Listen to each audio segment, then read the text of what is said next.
Welcome, everyone. I'm delighted to be here with two impressive investors, Kristine and Sachee, both trained as engineers who have made their way into finance. Our session is called STEM Career Paths, Engineering to Equities and More, because we all know how powerful analytical skills are when applied to investing. Let's jump in. Would you share a moment about your role today? I'm the founder and CIO of Trident Capital Investments. It's a long-only public equities India fund. So we are basically creating the Berkshire Hathaway of India by applying the Warren Buffett's timeless principles into the Indian stock markets. I'm Kristine, and I'm the founder and CEO of Untangle Money. It's an online platform that helps everyday women, gives them a place to get started with their money. So it really helps them with personalized financial literacy and financial planning so that they have the confidence to then invest their money in the financial markets. It's the thing that I wish I had when I graduated engineering. Thank you both for those wonderful introductions and already so impressive. So I'm excited for our conversation today.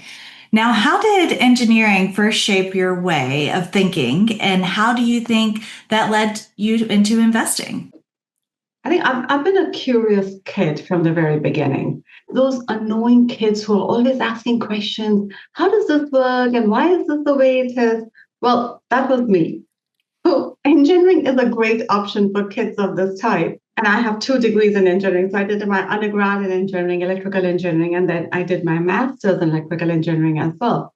But over time, I figured out that my curiosity was not just about things and gadgets. It was about bigger things. It was about business. It was frankly about how the world works.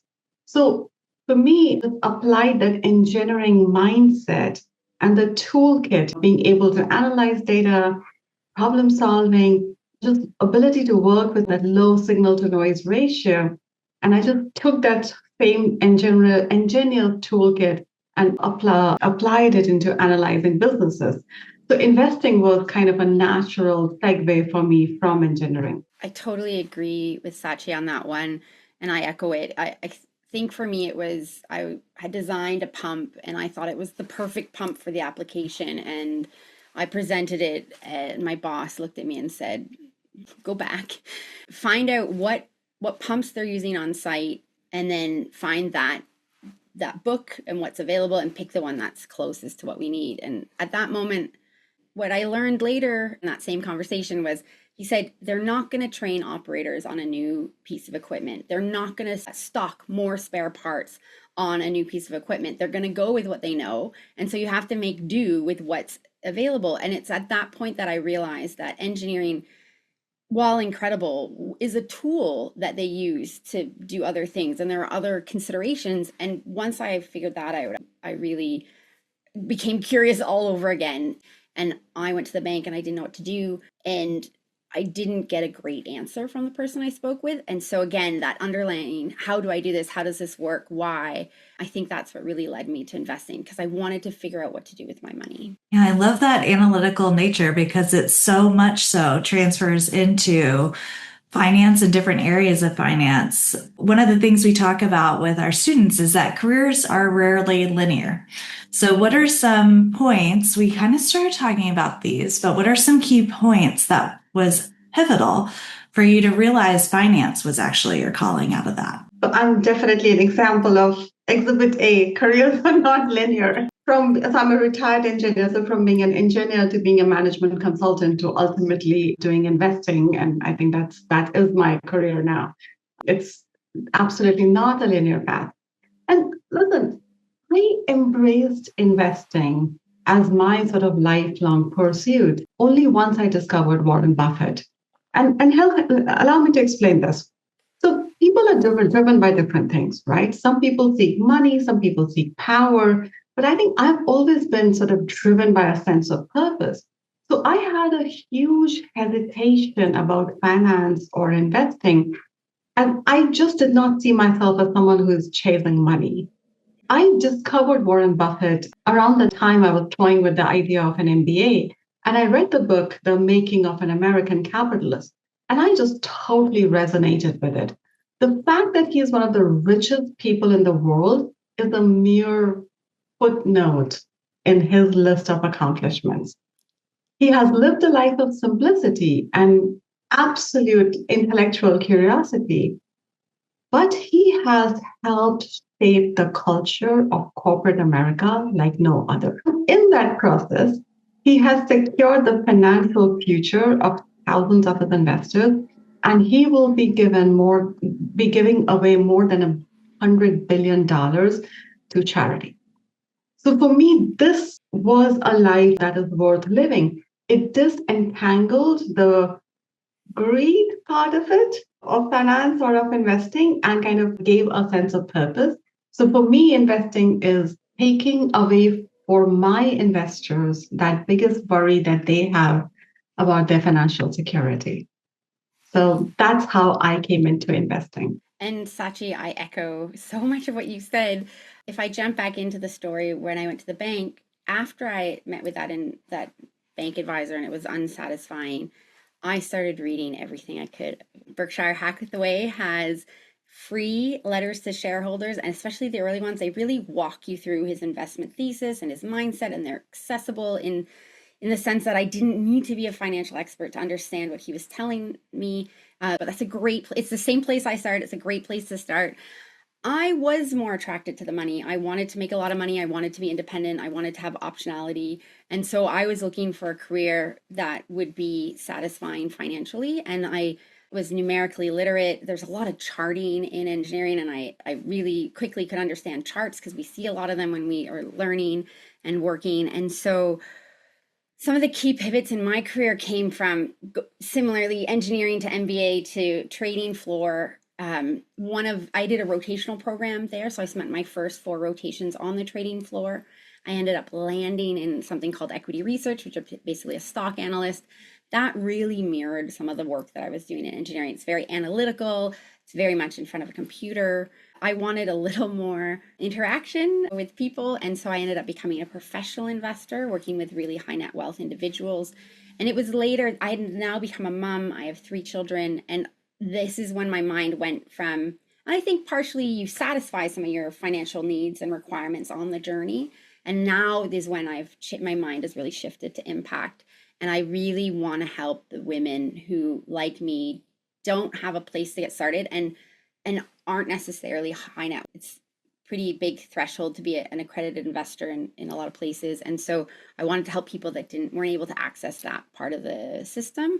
And that's when I became an entrepreneur. I used a lot of my own investments that gave me the option to do this sort of work and actually invested it in this company. So it's a totally different ball game. And the career arc kind of makes sense when you put it all together. But I can tell you there were nights when I sat up really late at night having trouble sleeping, thinking, should I have stayed in engineering? Or should I have stayed in the finance community? Or should I have stayed investing money for wealthy people?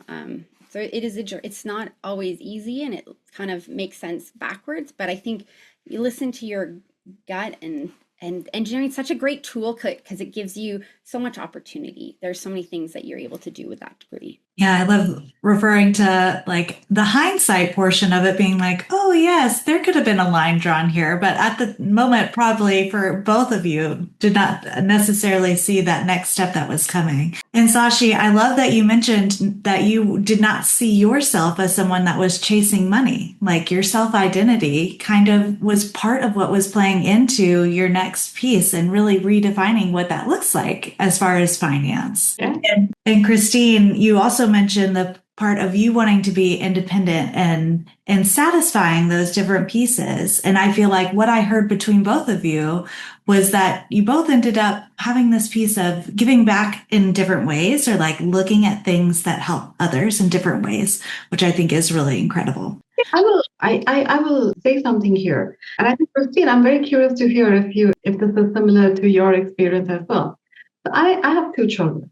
Okay. And when I had my daughter, I think that was a time of deep introspection for me, because having children is absolutely one of the most blessed things that can happen to you. And what that does for women is it increases their opportunity cost for being in the workforce.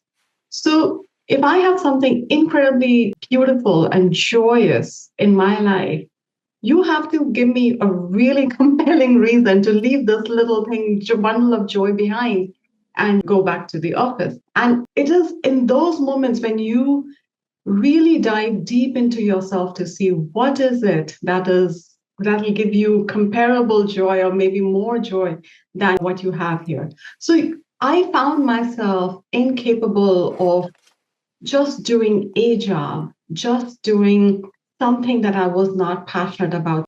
So those answers, what is your relationship with money? What is it that you are seeking from your life? Those questions start becoming far more important at that stage. Yeah, and if I can add, I think two things can be true at the same time. And absolutely, I think having children was for me one of the best things I've had the opportunity to experience. And also I had children late and I really mourned the person I was before. And I really felt impacted at my corporation because I had now become a mom. And I felt like career paths that were once open to me. I was identified as a high performer, high potential employee. And so I was on this certain trajectory. And then when I came back from my first mat leave, that was no longer there. And so I really felt that sometimes I feel like sometimes they don't brand maternity leave really well because I think there were some superpowers I received during that phase of my life. One, I want to just point out that I did mourn, and there was some discomfort about losing this life that I had spent a lot of effort and invested in, and I felt was no longer there. And that was a process to get through, and I got through it, but it isn't easy. And so I was able to really see the emotional needs of the people I worked with.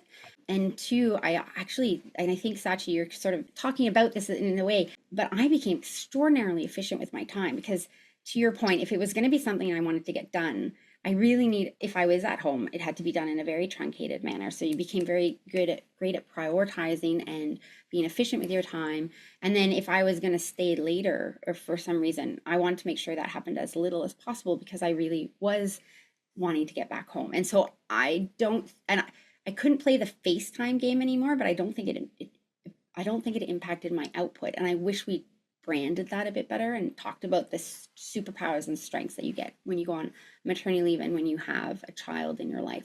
I really do think there's tons of skills that I had not gotten previously that I was able to get. So yeah. And I do think as my kids got older, I no longer was satisfied with some of the things that I was able to do through my career and wanted that impact could only come through entrepreneurship. So I totally agree with that, Sachee. Thank you for bringing that up.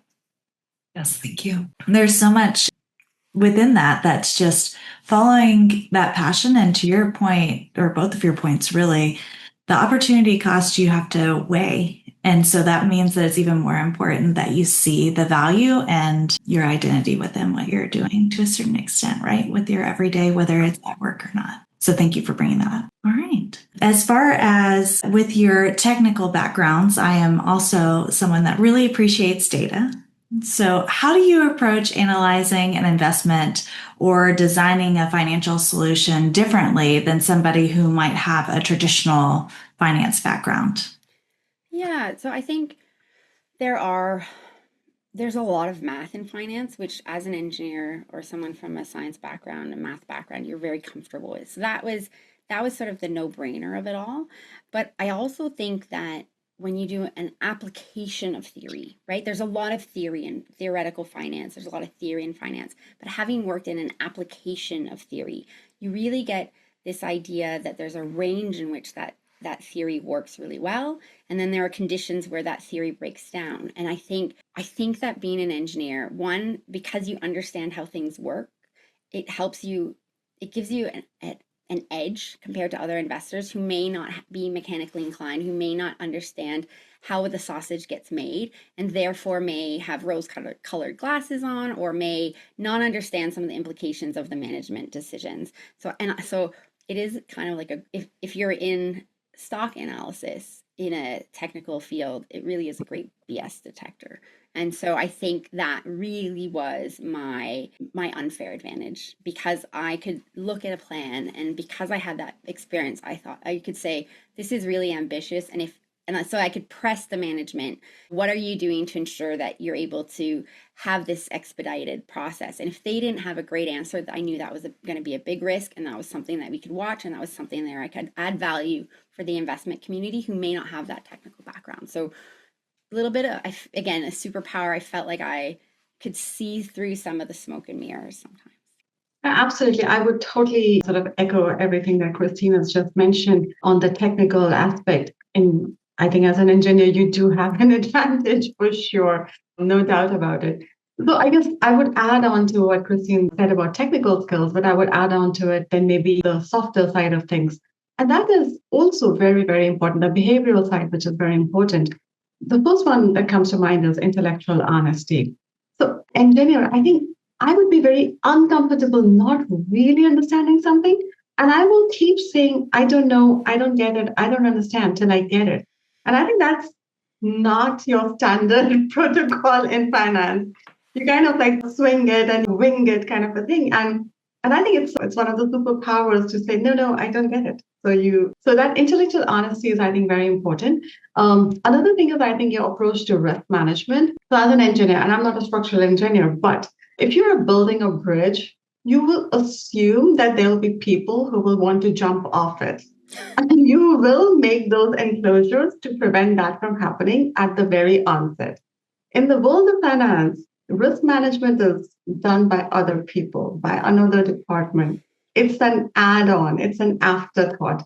And I think as an investor, you have to really, I mean, I lead with thinking about risk before I start thinking about what Kristine said about looking at things with tinted glasses. I would lead with risk. And I think finally, it's investing is a very lonely job. Money oftentimes is made when you are a contrarian. And I think as an engineer, I mean, I'm a double nerd, right? I'm an engineer and an investor. So being alone is like who I am. Like that's my comfort zone. So I'm totally chill, sort of, not walking in the herd, like as part of the herd again. And you can pick up any bubbles that have happened in the financial markets. They have been as part of the herd mentality. Mm-hmm. So I think there's behavioral benefits of being an engineer. I think it's also willing to think about things differently and share that, right? We all probably have some pieces that are different as far as the way that we think and approach things. And sometimes we're really shy not to share that or act on it. And I think that both of your points are just so valuable for our students. Within our program, we have our coffee chats and mentorship. So students often ask us about finding guidance and how to go about that and what that really looks like. I know I personally had a mentor that didn't even know that they were my mentor for years. But can you tell us about a mentor and how you went about building that relationship and how it influenced your career? Yeah, so I actually struggled with mentors throughout my career and didn't know how to go about it actually in the beginning. So, and it was a coach that I had, a business coach that I had, that I had been speaking about this woman who I heard talk and how I had never heard an executive speak that way on this issue, and how I thought it was really different and brave and empowering. And she said, I want to task you with reaching out and asking her to be your mentor. And I didn't want, I'm a people pleaser, and I didn't want to disappoint my coach, but I ended up getting an incredible mentorship opportunity out of it. And one of the things that my mentor said to me is, she said, she's a very prominent person in the finance community. She said she was actually surprised at how few people ever reached out. And so I wanted to thank both my coach for giving me the bravery and not doing it on a lark. There was a few meetings about how, because she was so esteemed, how I was going to approach it. And we talked a lot about how I would ultimately deal with the rejection, because that we thought was certain to come, but that it was important to communicate what I admired about her, why I thought her answers were brilliant. And that was part of the exercise. It ended up working out really well. So then my mentor later shared with me that she's surprised, specifically women. She really wants to have an impact on the next generation. That is why she's been a bit more forthright with some of her answers.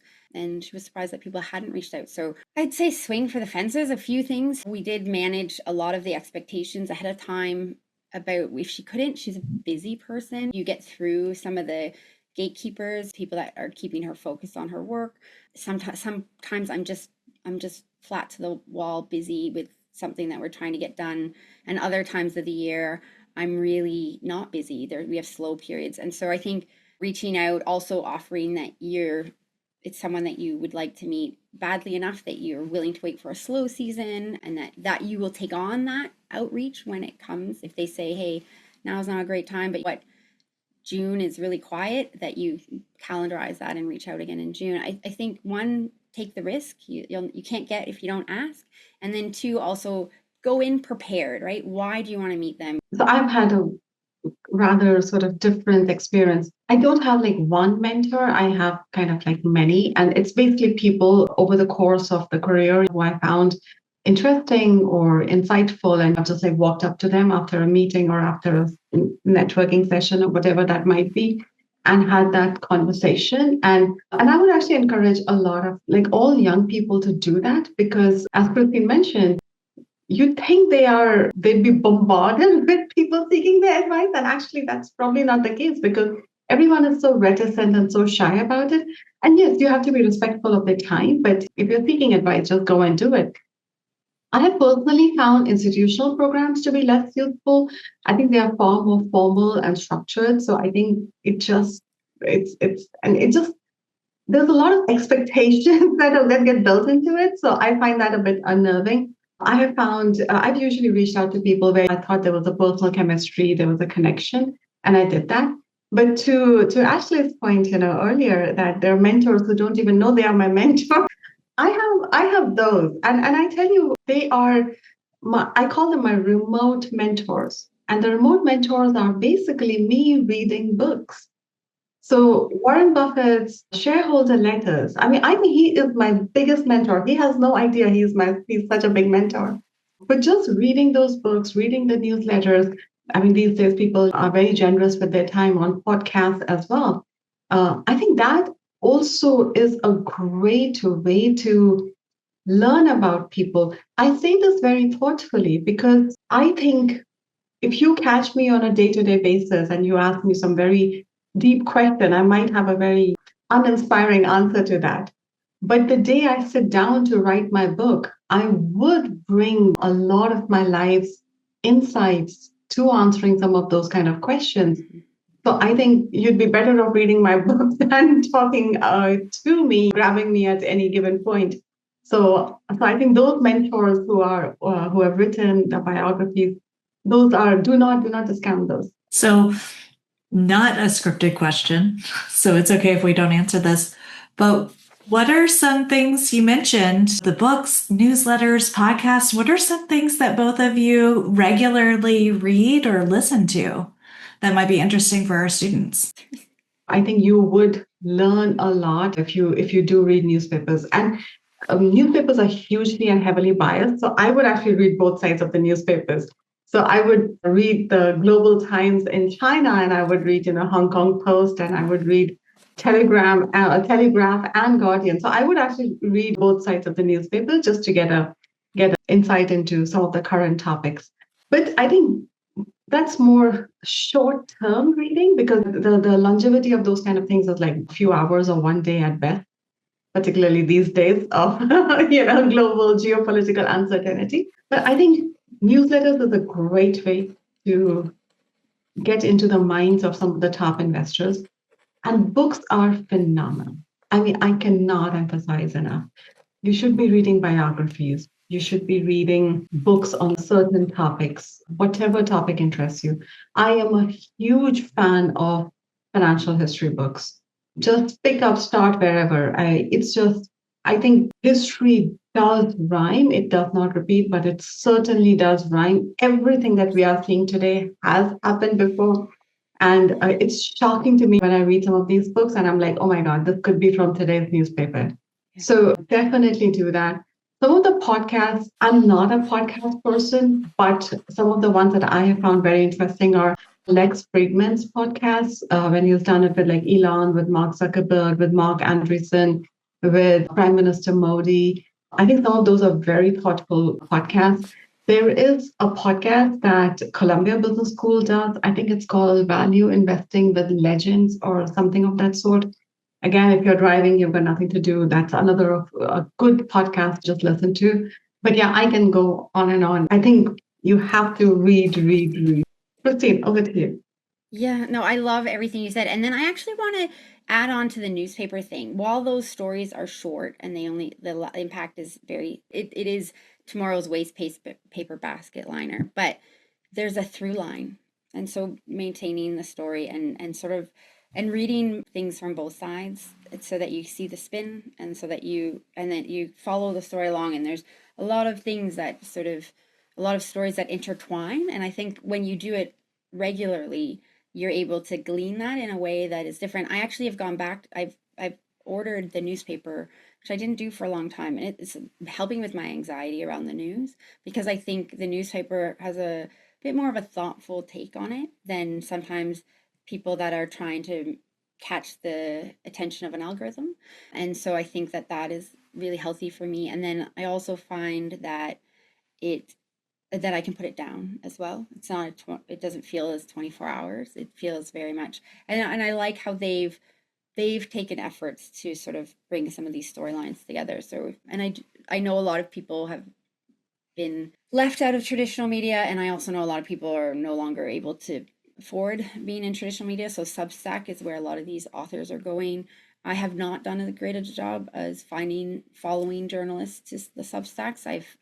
I think during different periods of my life, I've had different focuses. And so when I was investing and when I was leading up to that career in investing, I did read a lot of technical Black Swan and a lot of even more technical ones, very heavy finance, very much some of the disasters that have happened and some of the Nobel Prize winning disasters that have happened, right? Like there's fascinating stories and soap operas within there. It can really get to you. But as I journeyed into Untangle Money, and I was really getting asked why women, which was more of just a personal thing for me, I started exploring some female economic writers. So one wonderful one, Katrine Markall, she wrote Who Cooked Adam Smith's Dinner, and she argues that string and fabric was actually an industrial revolution that's been ignored by by history because it was largely women led. She talks about how Adam Smith and like the foundation of economics, he lived with his mom.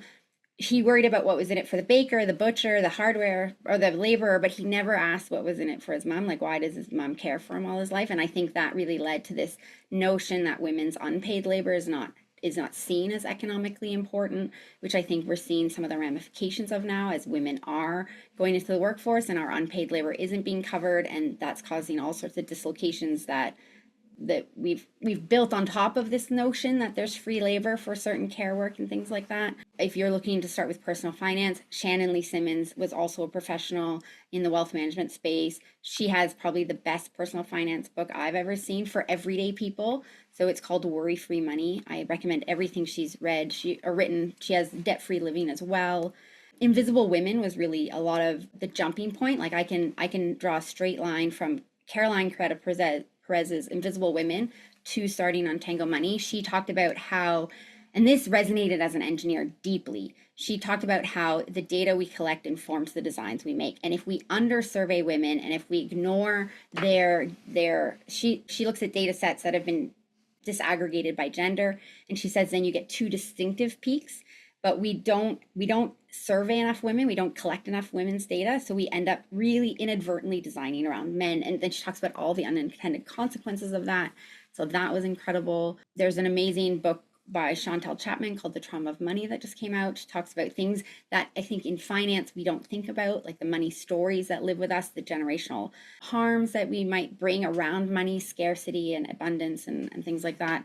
So, and then back to traditional finance, I just saw my note. I really liked Ray Dalio's work.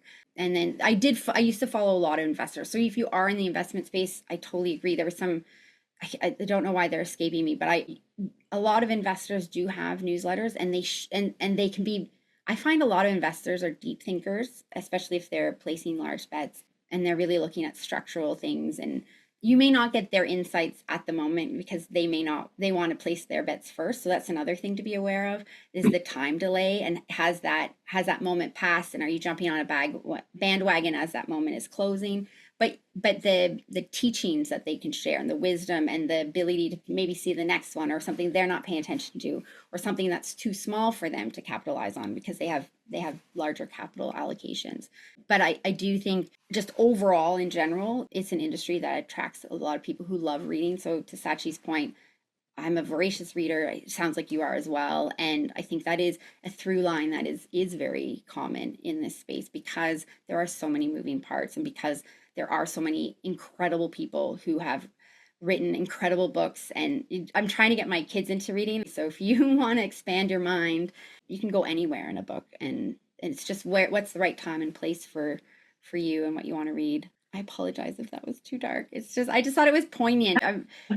That yeah, it is real, right? Like, and dissidents, and a lot of them have books, and it's, I should read I Am Malala. Like there's it's endless, right? You can bell hooks. Our programming is both at the high school level and university and to young professional. And one of the things that we mention is understanding opinion articles and like how that impacts different things, right? So, and what is there? It's important to understand the motivation. Why are they saying that, especially in anything that has to do with money? So pump and dump schemes, right? Learn about them. What are boiler rooms? A Random Walk Down Wall Street is an excellent, slightly not beginner book. Like if you're ready to go a little further, I like that one because it broke my heart. Sachee, I don't know if you read it, but it talks about how I love value investing. It's my favorite style of investing.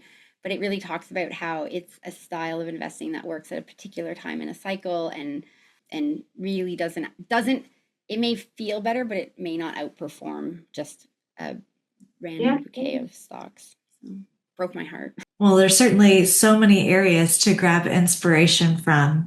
And with both of you as leaders, how do you champion women in investing and fintech today? Yeah, we have allow me to start that again. I think it's really important to champion women. I really think that it's a career that is fulfilling. It can be very financially rewarding, and it also has real world implications. One of the things we saw was social responsible investing has really taken off. And a lot of that is people. So that is not doing good with your money. That's doing less harm with your money. Impact investing is doing good with your money. So in that space, if you want to invest your money in a way that benefits the world, impact investing is better. But socially responsible investing is a way to do less harm. And that the emergence of that and the explosion of that is really largely attributed to women. And so what I really wanted to do is showcase that women are in finance, that women are making these decisions, that women are having an impact. So we do highlight a lot of female professionals on our blog. Whenever I can, I want to make connections for women. I think it's a small world of finance. As you go up, the world gets smaller. So opening doors, facilitating introductions, very, very important. Referring people to women. I try to list more women thought leaders who I think in the books that I mention or that I talk about, because I think that they can be overlooked, specifically women of color, women with intersectionality. I think it's just really important to use our voices, and specifically my voice, to showcase some of the women who I admire, and also to enable people to realize they aren't alone at wanting to learn about money. It isn't the purview of men. It isn't just for the boys. This isn't something you have to talk about on the golf course. My goal is, or my dream is, one day there's a bunch of women at the nail salon just chit-chatting about money and investing and how they're being clever with their resources. So. Well said. I guess in my case, someone once said to me, "You can't be what you can't see." Yeah. And I think that's a very powerful, pithy way of saying that we need women role models in finance and particularly investing. And just to put things in context, there's around, I think, $90 trillion of assets that are managed in the US alone. And of that, 98.4% is managed by white males. And I have nothing against white males. They're great human beings. Most of my friends are white males. But in that 1.6%, there is African Americans, there's Asians, there's LGBTQ, there's people who identify themselves as whatever they identify themselves as, women, in 1.4%. I mean, that is a shockingly, depressingly low number. As an engineer, I am all 110% about meritocracy. But when I see numbers, I can tell which number is not an appropriate number. And I think this is an inappropriate number for the industry. So I do take my role very, very seriously, that if I can stand up in front of a group of students and just normalize female investors, then I would do that. So I do go to a large number of quite a few colleges in the US and UK and in Europe just to normalize that there are female investors. So I definitely do that. I'm a judge, stock picking contests and those kind of things, just to kind of be more visible. And then again, as a CIO of Trident Capital, I think that's a very important role that I play, because the three analysts that I have in the fund, they are all women. So I have to then walk the talk on everything that I believe we as an industry have to do to support women through their life phases, to be an investor, to be in investing. So that's, again, a role that I take very seriously. From time to time, we take interns. Many of them are female interns, and just giving them exposure to investing, thinking. And as Kristine said, it's a great career for women. I don't actually know why women are not there. It's such an exciting career. Like, FaceTime does nothing for investing, nothing. I mean, this is a career which can be as flexible as you want it to be. I mean, I can go on and on, but let me pause here, because I think I'll keep voicing these opinions in any forum that I can to make a difference to our industry. Well, Sachee, I'm going to start with you this time, and I'm going to wrap up to the last question.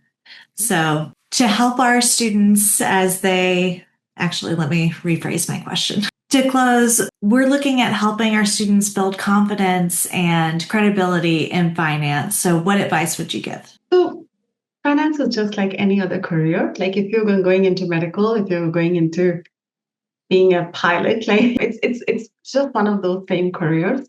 So the skill set would be just be prepared, be ready, bring a great attitude, behave well, and be fearless.